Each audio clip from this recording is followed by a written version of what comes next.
Hello and welcome to this video where I talk about the best way to keep your iPhone or mobile phone charged on the go.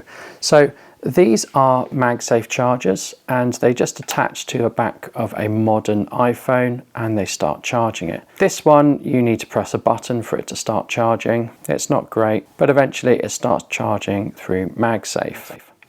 The other ones you can just pick up. This is an Anker one, you stick it on and it will start charging through MagSafe. Again, you need to press a button to enable the charging through MagSafe, but once you press that button, it charges through MagSafe.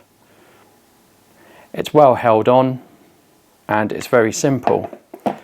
These two are the cheaper ones. This I think cost me $17, this cost me around $20. Now we get into the more expensive ones. And with the more expensive ones, you don't need to press a button. As soon as you attach them, they start charging. And we have on the back a stand that we can use. So now we can stand our phone up. We can turn its position and orientation, so we can use it to watch a film on a plane or something. And these have a bigger capacity. This one, I can't remember the make of, but it's a cheaper one. This one is an Anker one. Attach it, it starts charging. This Anker one here has the same style of stand. And this is the Apple version. And when we attach this, we get a readout here of how much power we've got on the phone. So there's a lot you can do with this. You can plug this Apple MagSafe into a charger and it will charge both. This one is much more sophisticated than the others, but it costs a lot more. So those are the MagSafe ones. They all have their quirks, but now you can get these. And this is a very simple charging device. This charges over USB-C and it has a very simple button here that allows you to check the power level. And all you do is you plug it into the bottom. I mean, there's not really much more to say. You plug it into the bottom, it starts charging. It's really not that much wider than the phone itself, particularly if you've got a larger iPhone. I have an iPhone mini, I've got a 13 mini, and you can also get these in USB-C for the new iPhone 15. So this cost me around £12 or $12. So it is a viable alternative to these MagSafe chargers. And of course, the compatibility is going to be a lot better because it will work with iPhones and mobile phones if you get the USB-C version that don't have MagSafe charging capabilities. This one is from Anker and we can see here we've got a button on the side and it illuminates how much is left in terms of charge. It charges again over USB-C and this flips up so you know it's not going to get broken. So we've got our lightning port here, it flips up, it's not going to get broken. This of course is approximately the same size as this. Most of these have 5000 milliamp capacity. This however is going to be much smaller than these MagSafe ones, so it's going to fit in your pocket much easier, and this cost me $20 or £20. Probably the most versatile charger is a charger like this, which is a standard USB-C brick. On the back we've got three types of connectors. We've got our Lightning, USB-C, we've got our standard USB-A if we want to charge this up. On the top in this loop we've got a micro USB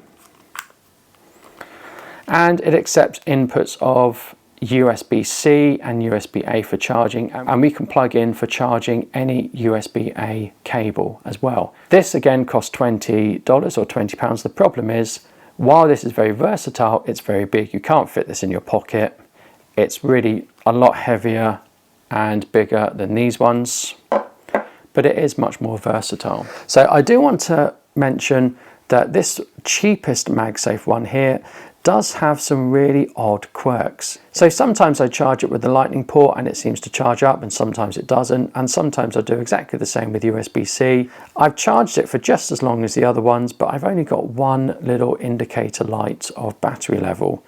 Whereas I've been charging these for the same length of time, this Anker one, and it's charged all the way up to 4 batteries or completely 100%. This one, which has a much better indicator of how much is left, gives an actual percentage. This Anker one here relies on 4 illuminated dials.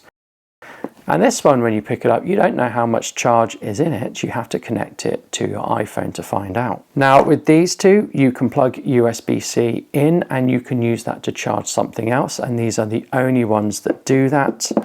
These two do not do that at all. They only have a USB-C in and the only output is Lightning. Here I have USB-C versions of the same thing. So we've got USB-C in, USB-C out here, and here we've got USB-C in and out on the Anker one and USB-C out. What's nice about this is I can just plug it into a USB-C charger like this, and if I need to, I can plug it into many things, and I've also got the ability to take USB-C input from here and here, and I can also take USB-C output from here and here. So as I've got all of these chargers for iPhone, which one is the best? Well, in terms of cheapest, this one here is the best cheapest one. Like I say, this cost me around £12 or $12. This is the next competitor to it. This one was around $17, and this is really fiddly. It doesn't seem to charge up easily, but it does work with MagSafe.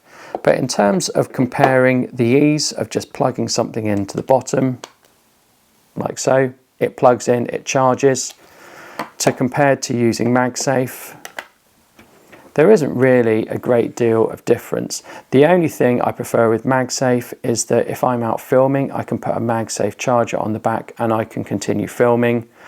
Whereas with this one, it's a little bit more tricky to continue filming with. And I also like to use an external microphone, so it means I can't use my external microphone. So if I'm out filming, then definitely the MagSafe charger is much better because I can continue filming and I can plug in my external microphone without any problems. However, if I just want something to put in my pocket to give me enough charge to carry on through the day, then this by far is the better option. It's cheaper and it works really well. It does what it's supposed to. It charges my phone. This one is going to be the easiest one to get in my pocket because I don't have anything protruding or anything that could break. I can fold it in. It's much smaller than the MagSafe, and it just gives me enough juice to get through the day. So in terms of most convenient, it's going to be one of these two. In terms of continuing filming, it's going to be one of the MagSafe chargers. They all do exactly the same. Really, I probably wouldn't go for the Apple one again. It's so much more expensive and it does exactly the same as the other ones. It doesn't really have any additional features or benefits. I hope you found this video useful. I hope you found this update useful. Please comment if you have any questions and I'll get back to you as soon as I can.